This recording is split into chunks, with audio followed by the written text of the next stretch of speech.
Everyone, in the last video we have started the study of power amplifiers. इसके अंदर हमने power amplifiers के concept को समझा था, कहाँ कहाँ इनका यूज़ होता है ये देखा था। उसके बाद हमने क्लासिफिकेशन को समझने के लिए देख लिया था कि ये जो होते हैं मोस्टली 4 टाइप के होते हैं और हमें इसमें से 3 टाइप के पावर एम्पलीफायर्स को पढ़ना है। उसके बाद मैंने आपको शॉर्ट में लोड लाइन और क्यू पॉइंट के कॉन्सेप्ट को भी समझाया था। क्विसेंट पॉइंट जिसे कहा जाता है और लोड लाइन क्या होती है, इसके मैंने आपको शॉर्ट में एक एलिमेंट्री आइडिया बताया था।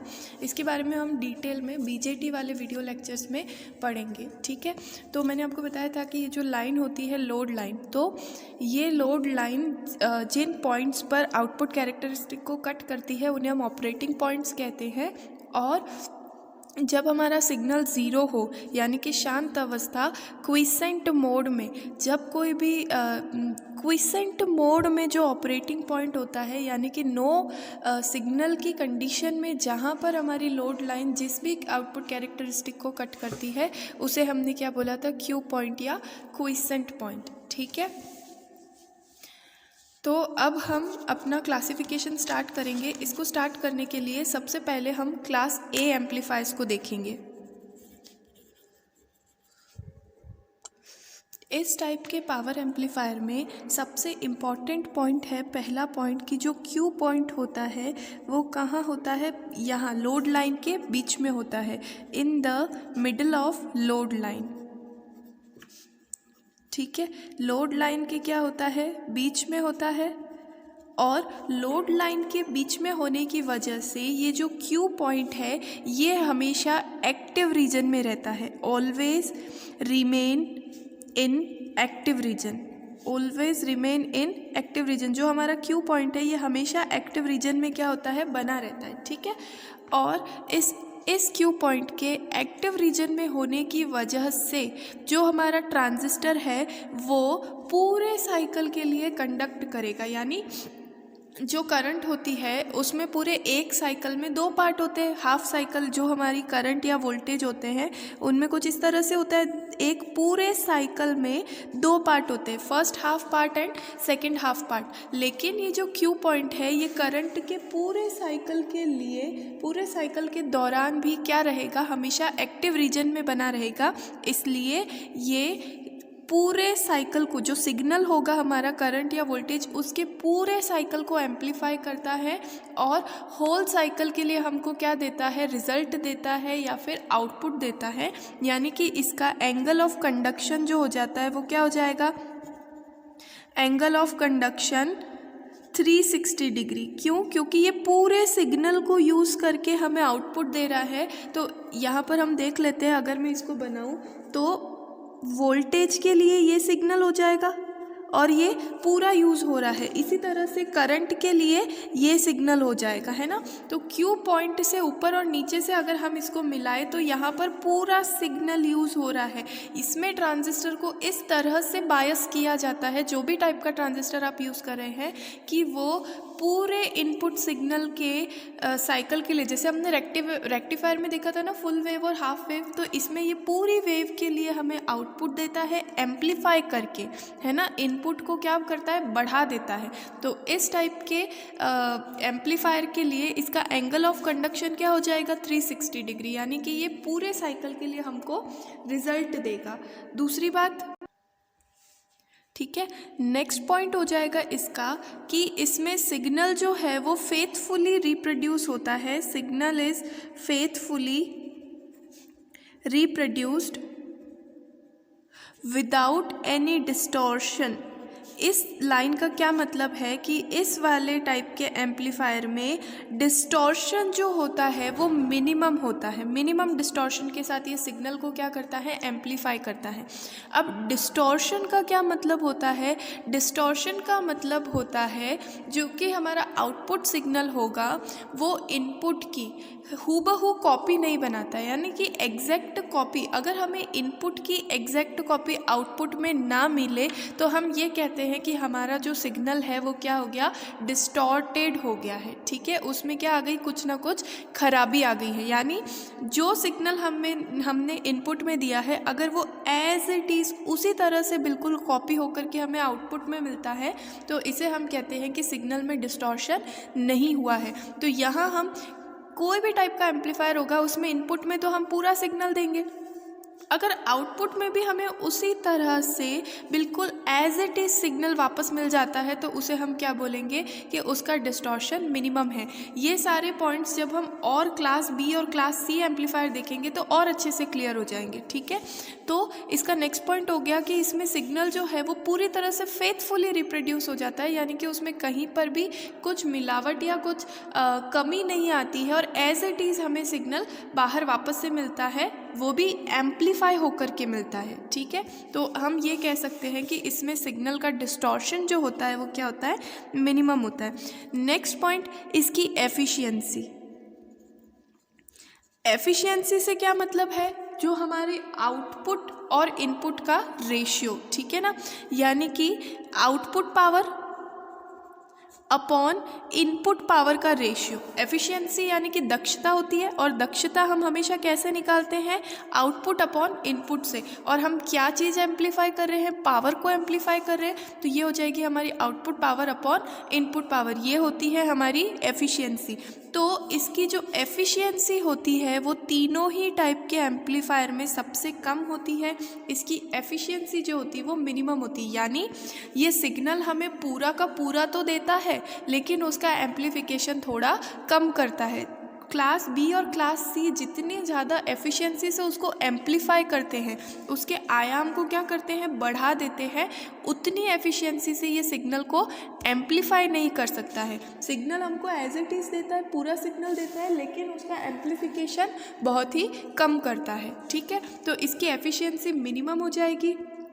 इसकी जो एफिशिएंसी है वो ऑलमोस्ट 25% होती है। ठीक है, लगभग 25% होती है, बट कैन बी एक्सटेंडेड, लेकिन इसे बढ़ाया जा सकता है अप टू 50% तक, यानी कि 50% तक कुछ अगर इसमें सुधार किए जाए तो इसकी एफिशिएंसी को बढ़ाया जा सकता है। ठीक है, फिर लास्ट पॉइंट कि इसका एप्लीकेशन, इसे कहाँ यूज़ किया जाता है, तो इसका एप्लीकेशन होता है आउटडोर म्यूज़िक सिस्टम्स में, है ना।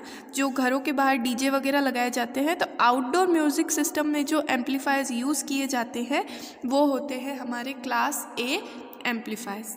ठीक है, यहाँ हमारा क्लास ए एम्पलीफायर ख़त्म होता है। नेक्स्ट है हमारा class B amplifier. Class B amplifier के अंदर सबसे पहला पॉइंट है पोजीशन ऑफ क्यू पॉइंट। तो जो हमारा क्यू पॉइंट होता है वो एग्जैक्टली एक्स एक्सिस पर होता है। कहाँ पर होता है, एक्स एक्सिस पर।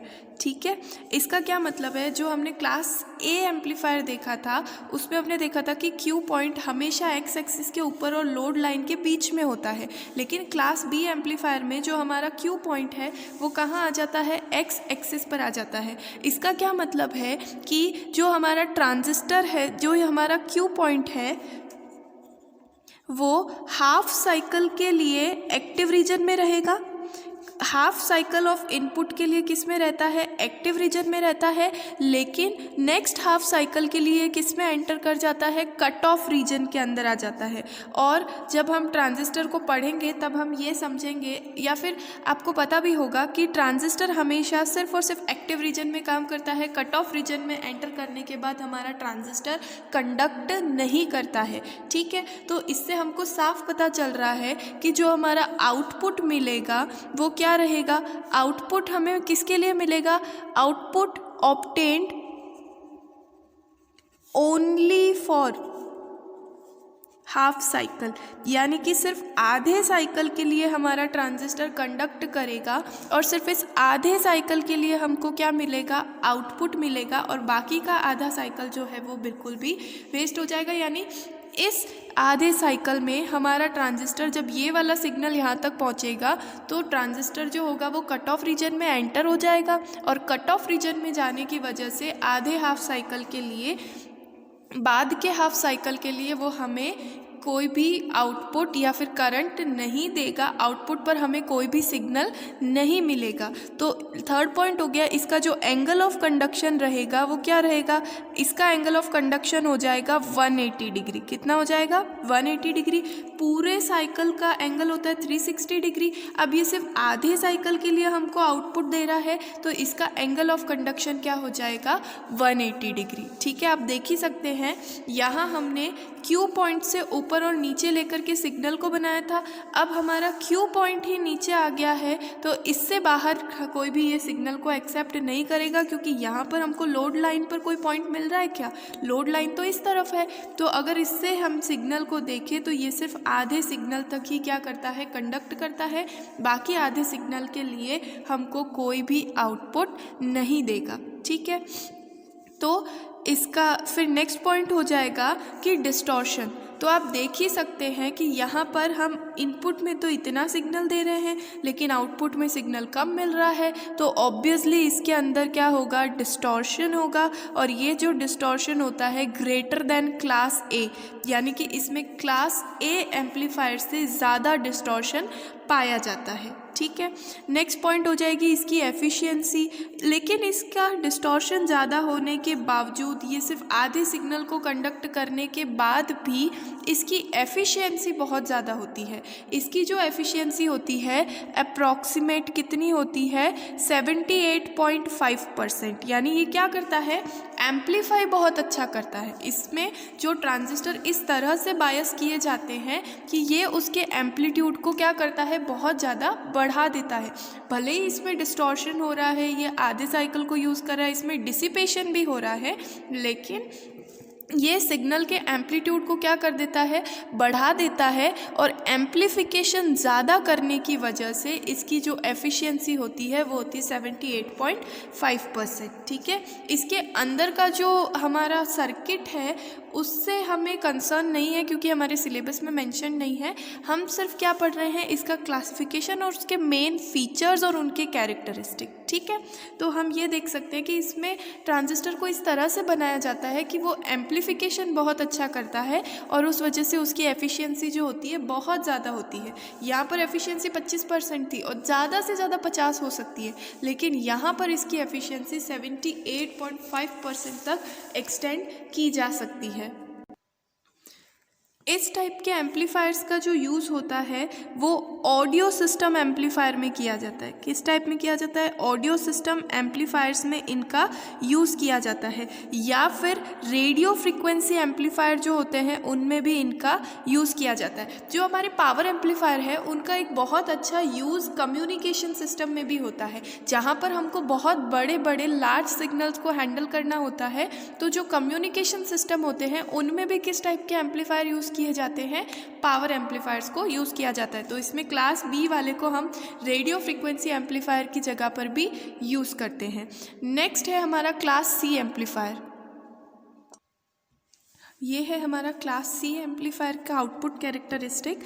इसके अंदर जो हमारा क्यू पॉइंट है वो बिलो देन एक्स एक्सिस है ना, जो हमारा पहला है क्यू पॉइंट वो क्या हो जाएगा, बिलो एक्स एक्सिस, यानी एक्स एक्सिस के भी क्या आ जाता है, अब नीचे आ जाता है। यहाँ पर हमने देखा था क्यू पॉइंट यहाँ पर था, यानी कि एक्स और वाई एक्सिस के बीच में।